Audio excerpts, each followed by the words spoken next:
Downward facing dog, or Adho Mukha Svanasana, is one of the main yoga poses. The purpose of this pose is to create length in our spine. But I find that finding length in our spine can be hard if the backs of our thighs, our hamstrings are tight.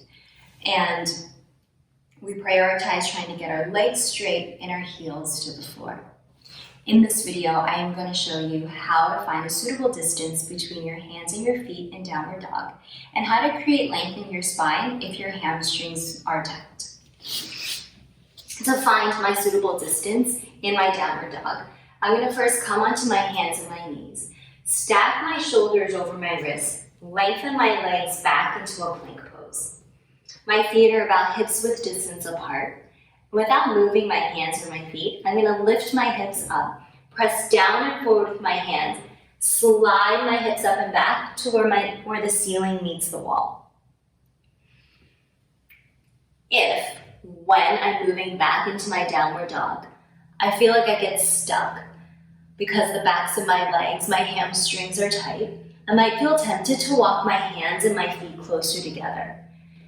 I want to avoid walking my hands and my feet together towards each other because that might reduce the ability for me to find optimal length in my spine. So instead, I want to keep my hands and feet where they are and bend my knees instead.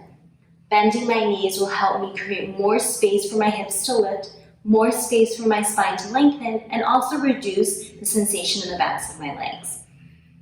So with my knees bent, I lift my hips, press down and forward with my hands, slide my hips back to where the ceiling meets the wall. Here, instead of thinking I want to jam my heels to the floor, I want to reach my heels down as I lift my hips, creating resistance in the backs of my legs, which will also help to open up my hamstrings. So, in actuality, we don't need to have our legs straight in downward dog. So the next time you're in downward dog, you want to find optimal length in your spine by first measuring out your hands and your feet in your downward dog in plank or in plank pose before moving up and back into downward dog. If your hamstrings are tight, you want to take a small bend in your knees to create more space for your hips to lift and for your spine to lengthen. Thanks for watching.